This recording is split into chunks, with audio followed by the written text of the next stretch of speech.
Saudara yang kekasih di dalam Tuhan,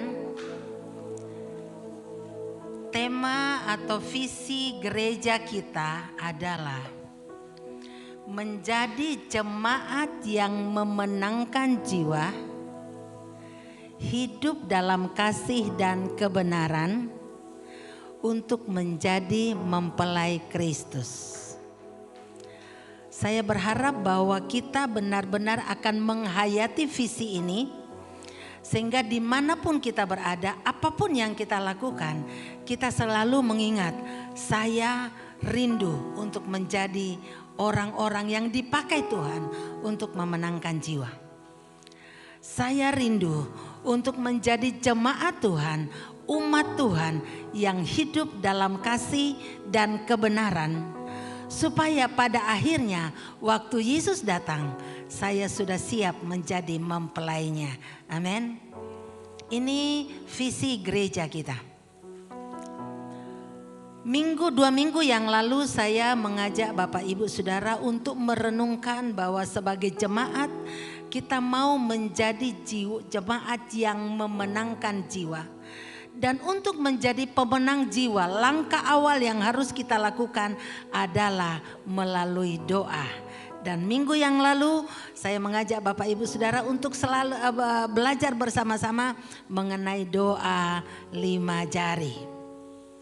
Dan hari ini saya mengajak Bapak Ibu Saudara untuk melangkah ke poin yang kedua. Untuk hidup dalam kasih dan kebenaran. Hidup dalam kasih dan kebenaran artinya kita hidup dalam kasih, mempraktekkan kasih kita kepada Tuhan dan kasih kita kepada sesama. Dan untuk itu apapun yang kita lakukan kita dasarkan atas kebenaran firman Tuhan. Dan hari ini saya akan mengajak Bapak Ibu Saudara untuk merenungkan bukti bahwa kita mengasihi Tuhan adalah kita melakukan perintahnya. Salah satu perintah Tuhan yang Tuhan mau kita laksanakan, salah satu perintah Tuhan yang Tuhan mau kita lakukan adalah memberikan persembahan. Firman Tuhan mengatakan, persembahkanlah tubuhmu sebagai persembahan yang hidup dan yang berkenan kepada Allah, itu adalah ibadahmu yang sejati. Nah, Tuhan mau kita mempersembahkan hidup kita. Yang terpenting dalam hidup kita, dalam kehidupan seorang manusia adalah hidupnya sendiri. Nah, kalau hidup kita saja kita persembahkan kepada Tuhan, apalagi milik yang Tuhan percayakan kepada kita, itu akan dengan mudah untuk kita persembahkan. Dan hari ini saya akan mengajak saudara untuk belajar bersama-sama mengenai persembahan persepuluhan. Satu tema yang paling sulit untuk dikhotbahkan oleh seorang gembala sidang di depan jemaatnya sendiri adalah bagaimana berkhotbah tentang persembahan. Karena kalau ada jemaat yang belum bertumbuh, masih kekanak-kanakan, akan berpikir begini, tuh gembalaku khotbahnya uang aja, khotbah tentang uang. Supaya apa? Persembahan banyak. Kalau persembahan banyak, uangnya jadi banyak untuk hidupnya sendiri. Tapi saya berdoa di sini nggak ada. Amin, saudara. Itu di tempat sana. Jemaat di sini adalah jemaat yang cinta Tuhan. Tetapi sebagai seorang gembala sidang, saya harus mengajarkan kepada jemaat apa yang Tuhan mau dari kita sebagai salah satu wujud bahwa kita mengasihi Tuhan, yaitu dengan memberikan persembahan. Persembahan itu ada macam-macam. Ada persembahan persepuluhan, ada persembahan buah sulung, ada persembahan syukur, ada persembahan sukarela dan macam-macam. Tetapi satu-satunya persembahan yang Tuhan tentukan jumlahnya, bukan jumlah nominalnya, tetapi persentasenya adalah persembahan persepuluhan. Persembahan persepuluhan adalah 10% dari berkat yang Tuhan kasih kepada kita. Itu adalah milik Tuhan. 10% kalau yang pegawai, yang kerja. 10% dari gaji yang Tuhan kasih kepada kita, itu harus kita berikan sebagai persembahan persepuluhan. Iya, kalau yang pegawai gampang ngitungnya. Kalau gajinya 5 juta berarti harus ambil 10% dari 5 juta, yaitu 500.000 rupiah. Tapi kalau yang dagang bagaimana? Apakah 10% dari omset yang masuk? Tidak, saudara. 10% dari keuntungan. Bapak ibu yang kerja, umpamanya dagang atau bengkel atau apapun itu, 10% dari keuntungan kita. Seandainya omset saya hari itu 5 juta, tetapi dari 5 juta itu keuntungan saya hanya 500.000 rupiah, maka perpuluhannya diambil dari 500.000 itu, bukan dari 5 juta. Terus bagaimana kalau saya dapat berkat dari lain, umpamanya contoh, saya ambil contoh saya. Saya dikasih berkat dari gereja setiap bulan. Terus selain dari gereja, saya dapat uang jajan dari anak saya. Terima kasih, anak saya tiap bulan kasih saya uang jajan. Terus jadi dari mana persepuluhannya? Dari yang gereja berikan kepada saya dan dari uang jajan yang anak saya kasih, itu saya kumpulkan dan dari situ saya ambil 10%. Itulah persembahan persepuluhan saya. Jadi semua berkat yang Tuhan kasih saya dalam bulan itu diambil 10%-nya untuk persepuluhan. Jadi itulah persembahan persepuluhan. Nah, dalam perjanjian lama, persepuluhan itu kadang dalam bentuk barang. Contohnya, kalau saya masih di Toraja dulu, kadang kalau saya pergi ke gereja, saya melihat orang bawa padi, dibawa ke gereja. Karena penghasilan mereka adalah padi, jadi mereka ambil 10%, 10 bagian dari padi itu adalah persembahan persepuluhan mereka. Nah, itu adalah persembahan persepuluhan. Untuk itu kita buka dulu di dalam Alkitab kita, di dalam kitab Maleakhi. Maleakhi pasal yang ketiga, ayat yang 10 sampai dengan ayat yang ke-11. Demikian bunyi firman Tuhan. Bawalah seluruh persembahan persepuluhan itu ke dalam rumah perbendaharaan, supaya ada persediaan makanan di rumahku, dan ujilah aku, firman Tuhan semesta alam. Apakah aku tidak membukakan bagimu tingkap-tingkap langit dan mencurahkan berkat kepadamu sampai berkelimpahan? Aku akan menghardik bagimu belalang pelahap, supaya jangan dihabisinya hasil tanahmu, dan supaya jangan pohon anggur di padang tidak berbuah bagimu, firman Tuhan semesta alam. Ayat ini adalah ayat atau pesan yang Tuhan sampaikan kepada orang Israel sesudah mereka pulang dari pembuangan. Sebelum dari awal kejadian, firman Tuhan sudah berbicara tentang perpuluhan. Dan bahkan di dalam imamat dan sebagainya, Tuhan memerintahkan orang Israel untuk membayar perpuluhan, mengambil perpuluhan, persembahan persepuluhan dari berkat yang mereka terima. Dan pada awalnya mereka menjalankan itu, tetapi pada akhirnya mereka meninggalkan Tuhan dan mereka tidak lagi memberikan persembahan persepuluhan. Dan pada akhirnya Tuhan mendisiplin mereka, Tuhan membawa mereka ke dalam pembuangan. Sesudah mereka kembali dari pembuangan, Tuhan menegur mereka dengan firman Tuhan ini melalui Nabi Maleaki dan mengatakan, "Hai orang-orang Israel, mengapa engkau menipu aku?" Dan orang Israel, saudara nanti boleh membuka di dalam kitab Maleaki. Kitab itu berbicara tentang dialog antara Tuhan dan umatnya melalui nabi. Dan orang Israel mengatakan, dengan cara bagaimana kami menipu engkau? Dan Tuhan mengatakan ini, dengan cara engkau tidak memberikan persembahan persepuluhan dengan benar. Dan di sini akhirnya Tuhan mengatakan, bawalah seluruh persembahan persepuluhanmu ke rumahku, supaya ada persediaan makanan di rumahku. Nah, di sini rumah perbendaharaan itu berbicara tentang bait suci pada saat itu.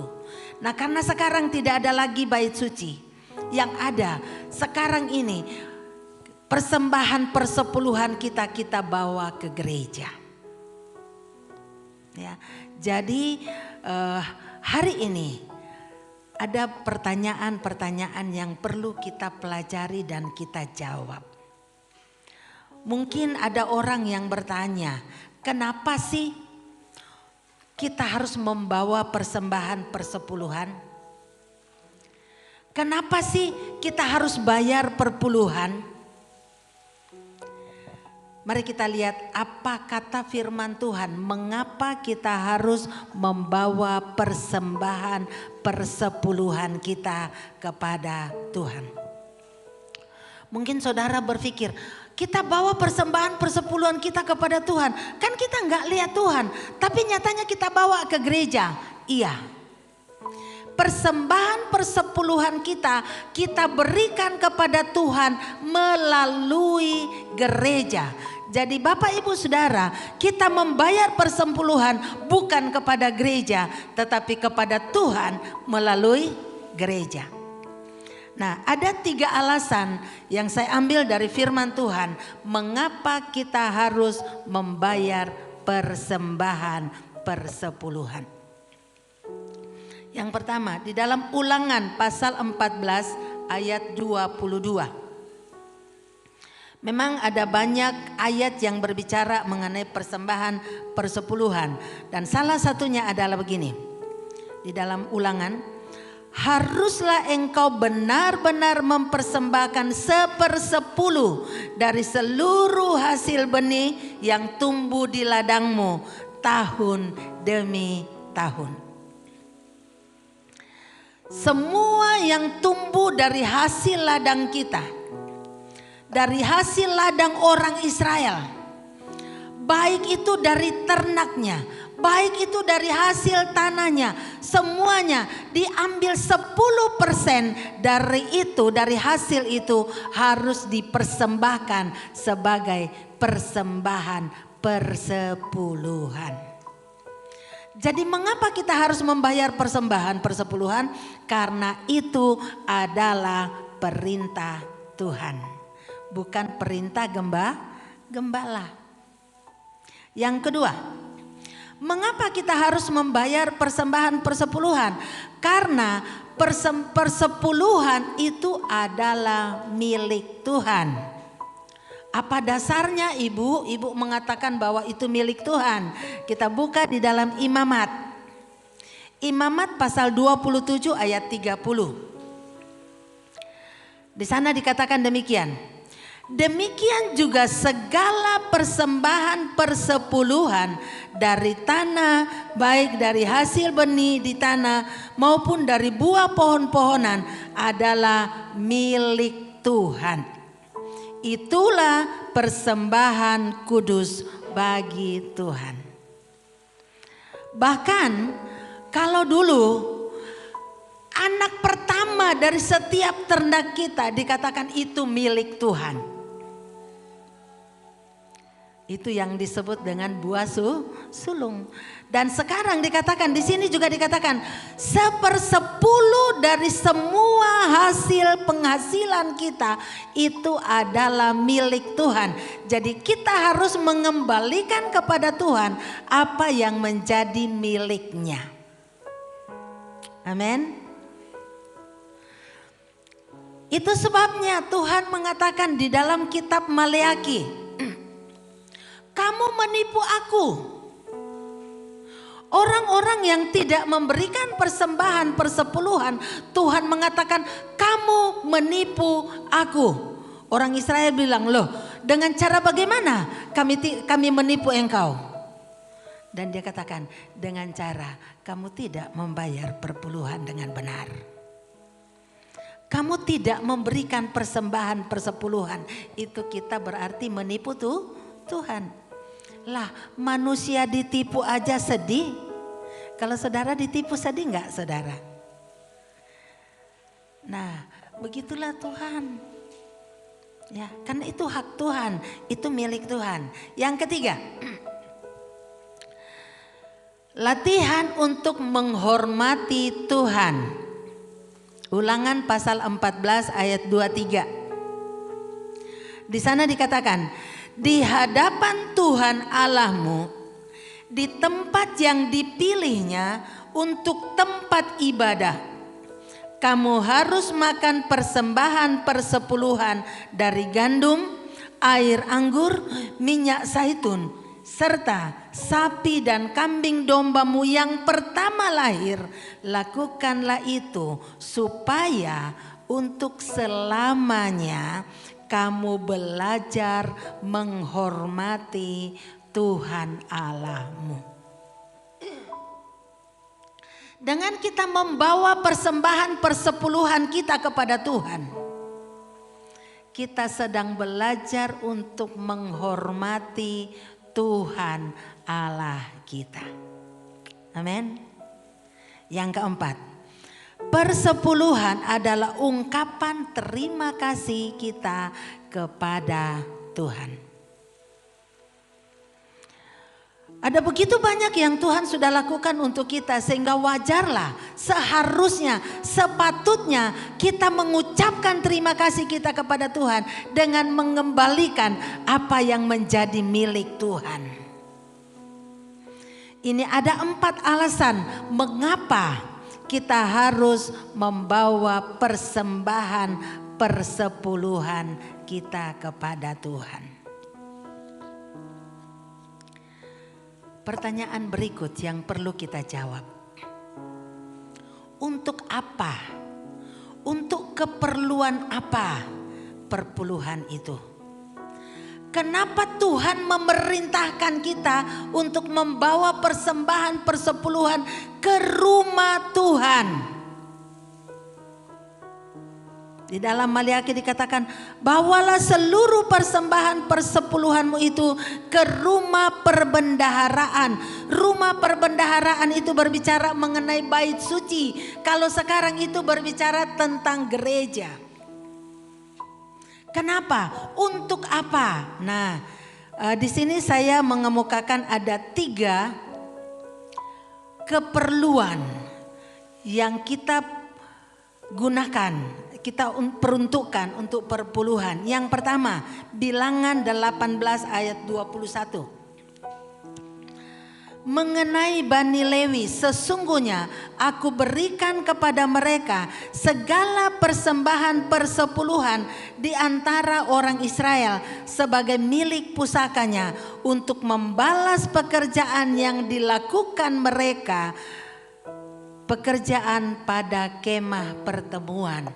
Jadi dalam masa perjanjian lama, persepuluhan itu diberikan kepada orang-orang Lewi untuk biaya hidup mereka sebagai upah mereka melayani di bait Allah. Kenapa mereka diberikan persembahan persepuluhan? Karena orang-orang Lewi itu tidak mendapatkan tanah warisan. Kalau orang-orang lain, suku Benyamin, suku Yehuda, semua dikasih tanah warisan kecuali orang Lewi. Karena mereka tugasnya untuk melayani di bait Allah, sehingga sumber penghidupan mereka adalah dari perpuluhan umat Tuhan. Terus kalau orang Lewi, bayar perpuluhan juga enggak? Bayar. Orang Lewi membayar perpuluhannya kepada siapa? Kepada imam besar. Nah, sama dengan kami sekarang. Umat Tuhan membawa persepuluhan ke gereja. Untuk salah satu kegunaannya, ini bukan satu-satunya kegunaannya. Salah satu kegunaannya adalah untuk biaya hidup hamba-hamba Tuhan. Terus apakah hamba Tuhan membawa perpuluhan? Iya. Saya pribadi, saya terdaftar di BPD.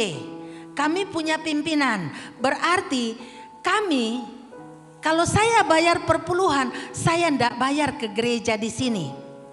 Tapi perpuluhan saya kirim ke BPD. Terus BPD apakah bayar perpuluhan? Iya, bayar. Dibayar kemana? BPD membayar perpuluhan ke pusat, pengurus pusat untuk operasional di sana. Jadi semua dikasih kewajiban untuk membayar perpuluhan. Jadi salah satu kegunaan perpuluhan adalah untuk membiayai operasional gereja. Termasuk biaya hidup untuk hamba-hamba Tuhan. Kalau ada gereja-gereja yang lain, maka seluruh perpuluhan menjadi milik pendeta. Tetapi untuk GSCA tidak. Ya, untuk GSCA perpuluhan itu masuk ke kas umum dan dikelola untuk operasional gereja. Itu yang pertama. Yang kedua, untuk diakonia. Kita buka di dalam Ulangan pasal 14 ayat 28 sampai 29. Pada akhir 3 tahun engkau harus mengeluarkan segala persembahan persepuluhan dari hasil tanahmu dalam tahun itu dan menaruhnya di dalam kotamu, maka orang Lewi karena tidak mendapat bagian milik pusaka bersama-sama dengan orang asing, anak yatim dan janda yang di dalam tempatmu akan datang dan makan dan menjadi kenyang, supaya Tuhan Allahmu memberkati engkau di dalam segala usaha yang dikerjakan tanganmu. Kalau di gereja, salah satu kegunaan dari persepuluhan adalah untuk menjadi diakonia, kas diakonia. Diakonia itu apa? Kalau di sini dikatakan untuk menjadi makanan orang-orang Lewi, orang asing, janda dan yatim piatu. Atau kalau di gereja kita menggunakan diakonia untuk kalau ada yang sangat membutuhkan pertolongan, ya. Tiap bulan kita beli beras, kita berikan kepada orang yang memang betul-betul membutuhkan. Di sini dikatakan untuk membiayai kehidupan janda-janda, untuk anak yatim, untuk yang sakit umpamanya. Kalau ada kedukaan kita ambil dari diakonia. Jadi itu kegunaan perpuluhan, persembahan persepuluhan. Yang ketiga, di sini dikatakan Maliaki pasal 3 ayat 10, bawalah seluruh persembahan persepuluhan itu ke dalam rumah perbendaharaan supaya ada persediaan makanan di rumahku. Di dalam bait Allah selalu ada acara makan. Umpamanya mereka ada perayaan-perayaan, ada makan bersama. Jadi di perbendaharaan, rumah perbendaharaan itu tidak boleh kosong. Harus selalu ada persediaan makanan. Dan dari mana dananya? Dari mana sumbernya? Dari persembahan persepuluhan. Jadi Bapak Ibu Saudara, itu kenapa Tuhan memerintahkan kita membayar persepuluhan.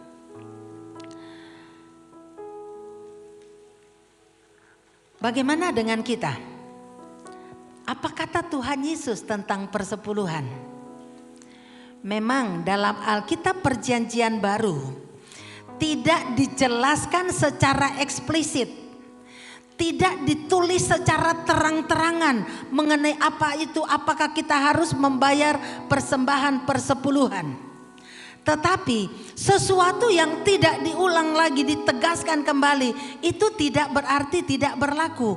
Tetapi semua dalam Perjanjian Lama, sepanjang itu tidak itu tetap berlaku, saudara. Dan itu terungkap dalam pernyataan Tuhan Yesus yang mengatakan begini. Suatu saat orang-orang Farisi ingin mencobai, bahkan menjebak Tuhan Yesus. Kemudian mereka, orang Farisi itu bilang kepada murid-murid Tuhan Yesus, coba tanya gurumu, apakah kita wajib membayar pajak? Itu ada di dalam Matius pasal 22 ayat 21. Itu juga ada di dalam Injil Markus dan seterusnya. Di situ dikatakan begini.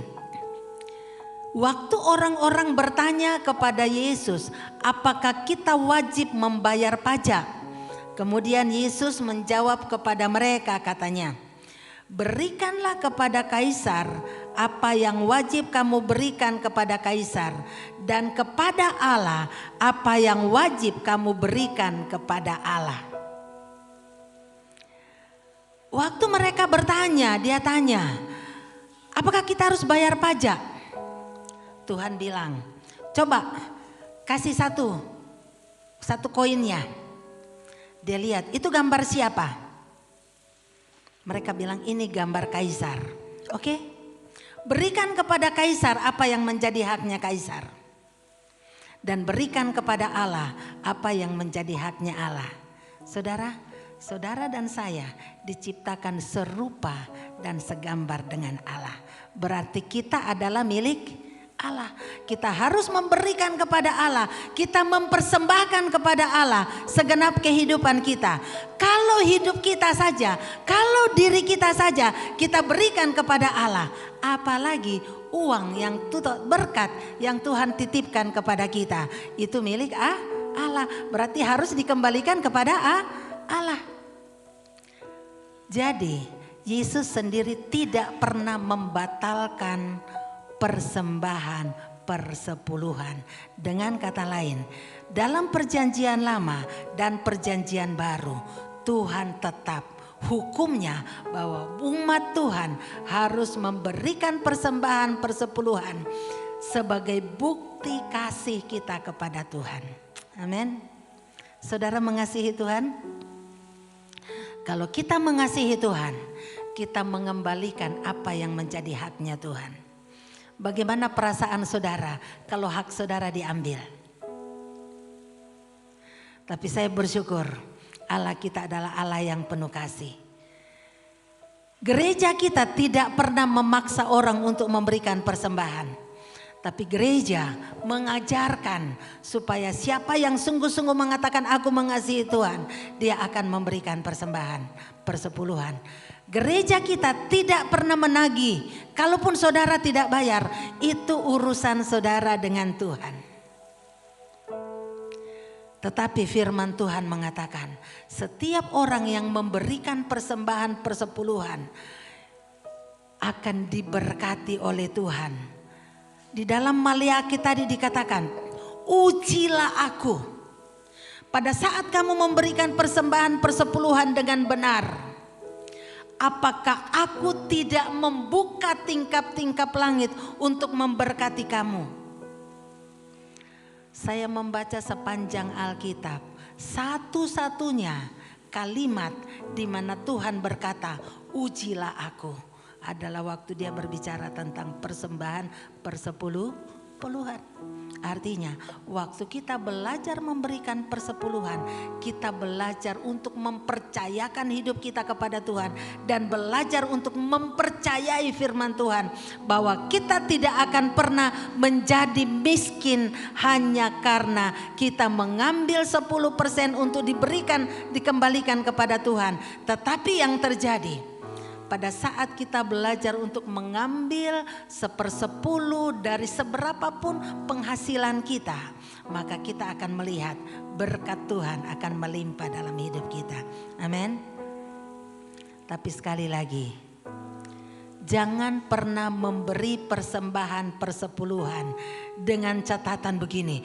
Oh, kalau begitu saya mau beri persembahan persepuluhan supaya saya semakin diberkati. Itu namanya nyogok Tuhan. Amin. Beda ya. Kalau saya memberikan persembahan persepuluhan karena saya bersyukur Tuhan sudah memberkati saya, maka berkat akan mengikuti. Karena itu sebagai ucapan syukur. Dan hendaklah kita memberi dengan rela hati, sukacita, bukan dengan duka atau paksa. Jangan sampai kita berpikir begini. Ya, uangnya gajinya hanya 1.500.000. Kebutuhan saya lebih dari itu. Terus kalau saya potong 150 lagi udah berkurang. Untuk kebutuhan ini aja cukup, sekarang dipotong lagi. Tapi ya akhirnya kita memberi dengan ngedumel. Nah, Tuhan tuh melihat hati Bapak Ibu Saudara. Amin. Sekali lagi, persembahan yang kita berikan kepada Tuhan itu sebagai bukti kasih kita kepada Tuhan.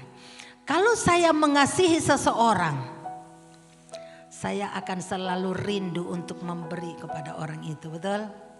Ada yang punya pacar di sini yang muda-muda? Yang sudah punya pacar begini. Atau yang pernah pacaran. Jangan lihat yang sekarang ya. Maksudnya dulu yang sekarang sudah menikah. Terus ingat waktu masih muda, waktu masih masa pacaran. Kalau dia ulang tahun, kita bela-belain walaupun uang saku kita sedikit, saya rela tidak jajan demi ngumpul uang untuk bisa memberi hadiah kepada sang kekasih. Karena apa? Karena cinta. Kadang sama orang tua kita pelit luar biasa, tapi sama orang yang kita kasihi ndak hitung-hitungan. Benar nggak saudara? Betul. Nah, ingat, kenapa kita begitu kadang tuh sama Tuhan kok hitung-hitungan? Uang perpuluhan itu miliknya loh, bukan milik kita. Uang kembalikan miliknya aja kok kita tahan-tahan. Sekali lagi, bagi saya khotbah tentang ini berat saudara. Tapi sebagai hamba Tuhan, sebagai gembala sidang, saya harus mengajarkan ini kepada jemaat.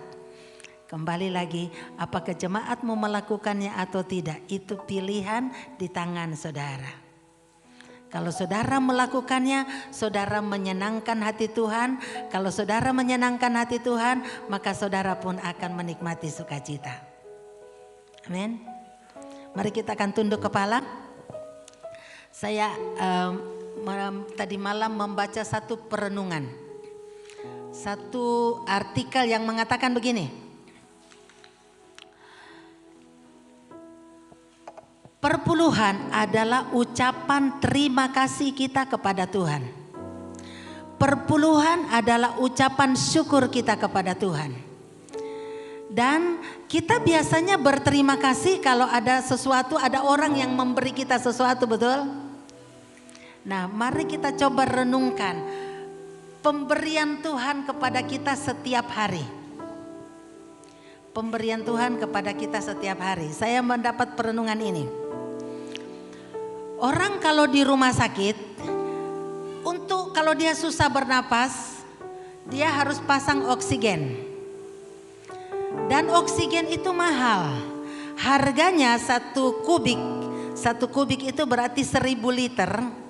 Itu harganya Rp685.000. Kemudian dalam artikel itu dikatakan setiap menit kita membutuhkan 7 sampai 8 liter oksigen per menit. Nah, kalau satu hari berapa banyak oksigen yang kita butuhkan? Satu hari berapa menit? Tidak terhitung ya. Nah, artikel itu mengatakan kalau dihitung satu hari itu kita membutuhkan 7,9 juta rupiah hanya untuk membayar oksigen satu hari. Lah coba hitung. Kalau umur kita sekarang berapa? Umur saya 60 tahun lebih. Coba bayangkan 60 tahun. Dikali 1 tahun berapa hari? Dikali 1 hari 7.900.000. Berapa utang saya sama Tuhan? Kalau saya harus bayar oksigen. Tapi saya bersyukur Tuhan menyediakan itu gratis buat kita. Gratis buat saya, gratis buat saudara. Amin. Berarti anugerah Tuhan buat kita itu begitu besar. Jadi sebagai ucapan syukur kita kepada Tuhan, mari kita mau belajar untuk memberikan persembahan persepuluhan kita kepada Tuhan. Sekali lagi saya khotbah ini bukan supaya gereja banyak uangnya.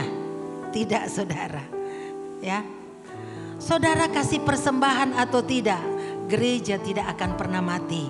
Karena gereja itu milik Tuhan. Tuhan pasti menyediakannya dengan cara lain.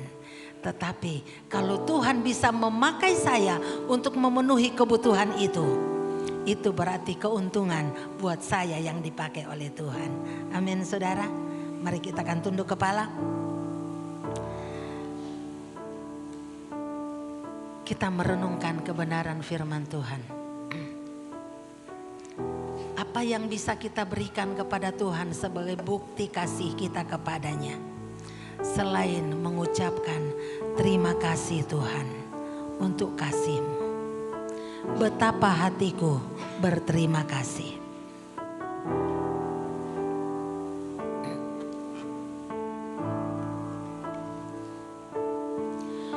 Betapa hatiku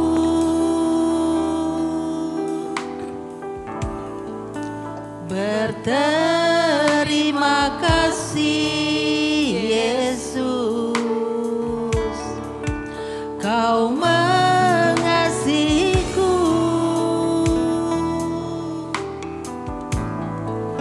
Kau memilikiku.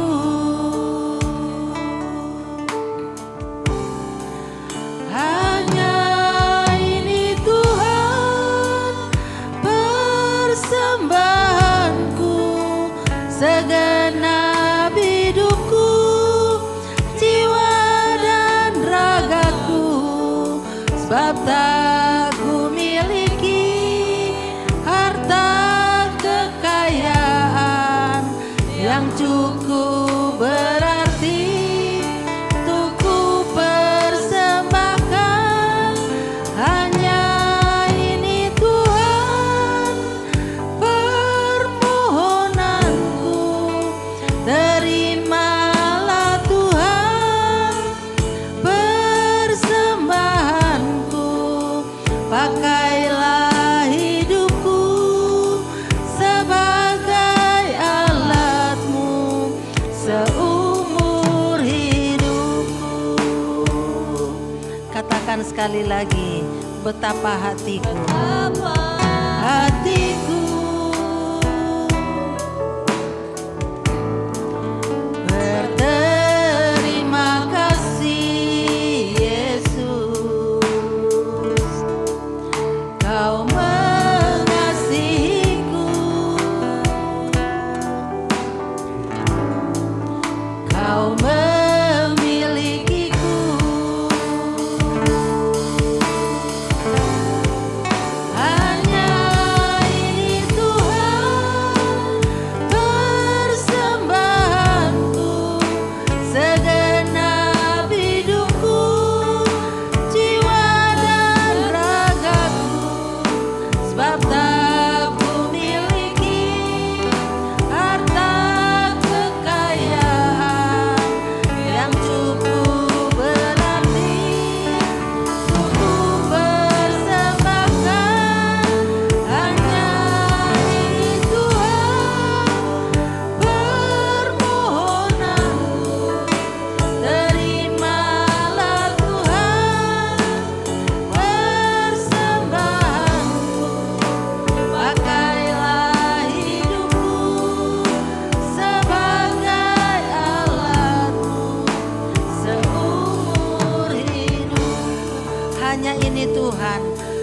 sedang saudara yang ingin mengatakan kepada Tuhan, aku ingin mengucapkan terima kasih kepadamu, untuk bangkit berdiri dan katakan, Tuhan, aku menaikkan ucapan syukurku kepadamu.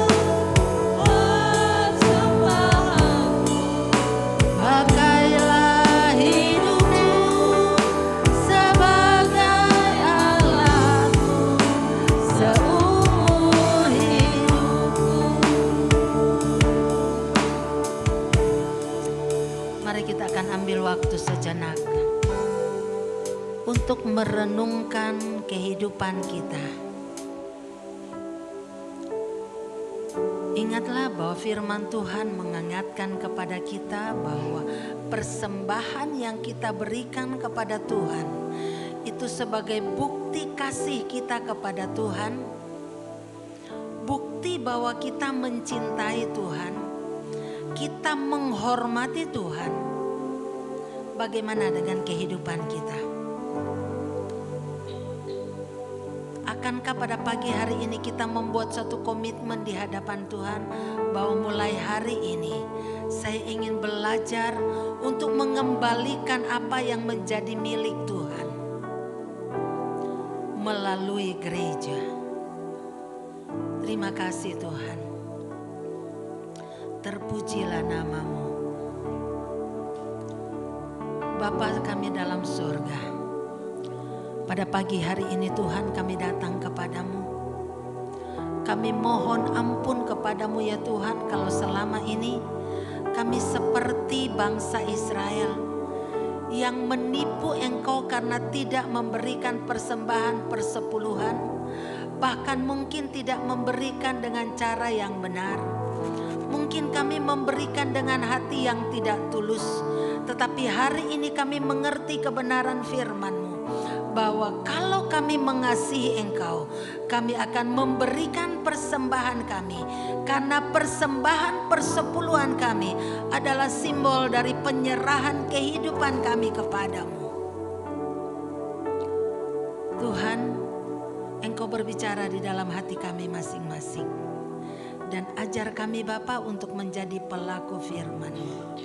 Sekalipun gereja tidak akan pernah menagih kami, tetapi kami tahu itu adalah bukti kasih kami, itu ucapan syukur kami kepadamu.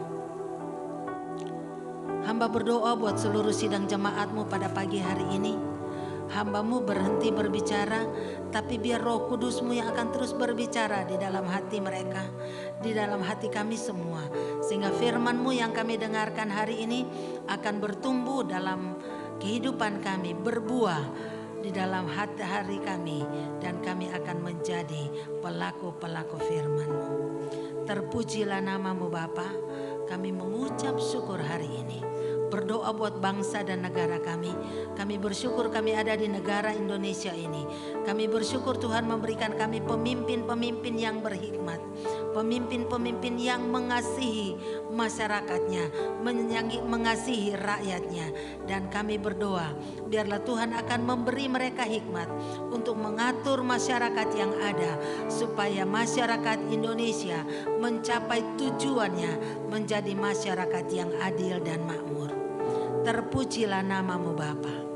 Bapa kami yang di sorga, dikuduskanlah nama-Mu, datanglah kerajaan-Mu, jadilah kehendak-Mu di bumi seperti di surga. Berikanlah kami pada hari ini makanan kami yang secukupnya, dan ampunilah kami akan kesalahan kami, seperti kami juga sudah mengampuni orang yang bersalah kepada kami. Dan janganlah membawa kami ke dalam pencobaan, tapi lepaskanlah kami daripada yang jahat. Karena Engkau-lah yang mempunyai kerajaan dan kuasa dan kemuliaan sampai selama-lamanya. Angkatlah kedua tangan saudara di hadapan Tuhan dan terimalah berkat Tuhan.